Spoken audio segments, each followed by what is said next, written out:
Titan did not fail like a ship taking on water.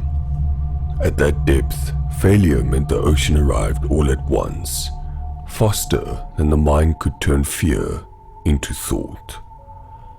The Titanic lies in a darkness so deep that sunlight has never touched it.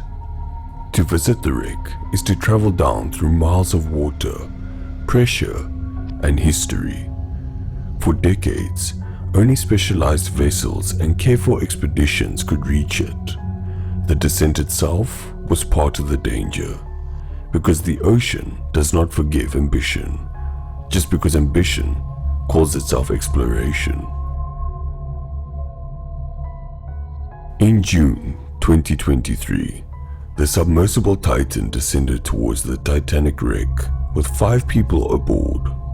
OceanGate CEO Stockton Rush, British adventurer Hamish Harding, French Titanic expert Paul-Henri, Pakistani businessman Shagdazi Dawood, and Dawood's son, Solomon. The craft was operated by OceanGate, a company that sold deep-sea expeditions to paying participants and described the Titan as experimental. That word, experimental, became central after the disaster. Titan was unusual for a deep-diving vessel. It used carbon fiber composite pressure vessel parts with titanium components. Many experts in the submersible field had raised concerns before the fatal dive about certification, testing, and the risks of repeated deep ocean pressure cycles. OceanGate and its leadership defended their approach as innovation, arguing that established systems could be overly cautious or slow. The tension between innovation and safety became, in hindsight, one of the defining themes of this tragedy. The dive began from the support vessel, Polar Prince.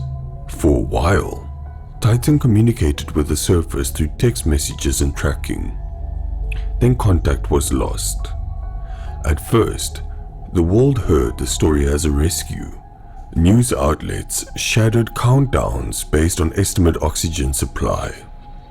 Ships, aircrafts, remotely operated vehicles, and international search teams moved into place. Families waited. Experts explained pressure, depth, and the difficulty of searching near Titanic's wreck site. But the ocean had likely delivered its answer almost immediately. A catastrophic implosion at depth would happen in a fraction of a second. Human bodies would not experience it as a prolonged event. That fact is often repeated as a sense of comfort, though it is comfort of the bleakest kind. The pressure near Titanic is immense, thousands of pounds per square inch, enough to crush failure into an instant. Debris from Titan was later found on the seafloor. All 5 people aboard were dead. Official investigations followed. The U.S. Coast Guard, Marine Board of Investigation, and the National Transportation Safety Board examined the design, engineering, operations, and safety culture surrounding the submersible. The NTSB later found that the Titan's pressure vessel likely sustained damage after a previous dive, including delamination that weakened the structure. Additional damage after later dives further deteriorated the vessel.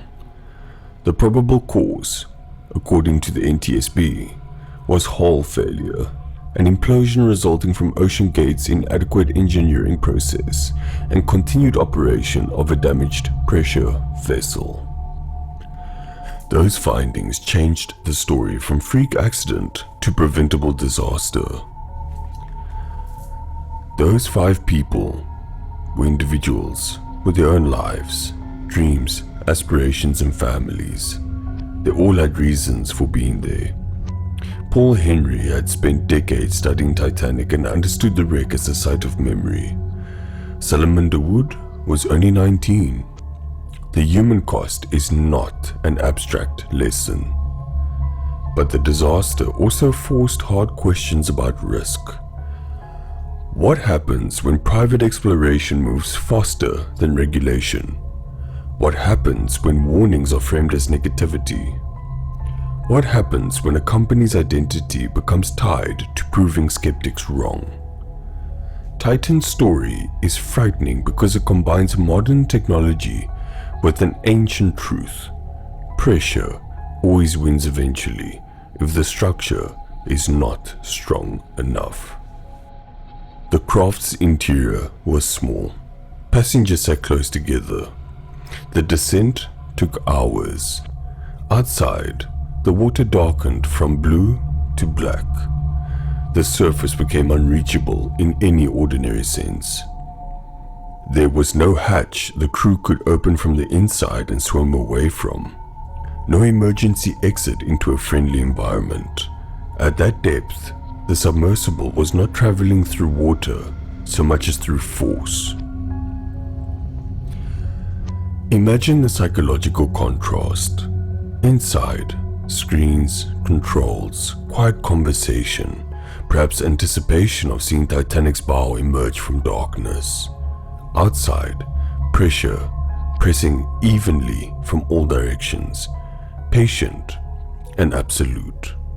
The entire journey depended on the integrity of the hull. That is why the engineering matters to the storytelling. The horror is not only that Titan imploded, it is that investigators found warning signs, design concerns, testing gaps, and operational decisions that may have allowed the final dive to happen when the vessel should not have been in service. The Titanic connection deepens the symbolism almost too perfectly. Titanic was a disaster of confidence, engineering assumptions, speed, and insufficient preparation for the worst case. Titan was not the same kind of disaster, but it descended toward Titanic carrying its own confidence into a place that punishes mistakes. One tragedy became the destination of another. For days, the world watched the search. Some people hoped for tapping sounds. Some misunderstood the depth. Some imagined the passengers alive in darkness, counting oxygen. Then debris confirmed what experts feared. The rescue story became a recovery story. The countdown became irrelevant. Afterward, the language shifted. Preventable, inadequate testing, delamination, flawed analysis, damaged pressure vessel. These are not dramatic words, but they are devastating ones. They show us how catastrophe can be built in spreadsheets, maintenance decisions, design reviews, ignored warnings, and a culture that treats caution as weakness. The ocean did not care that the passengers were wealthy, brave, experienced, young, old, famous, or hopeful.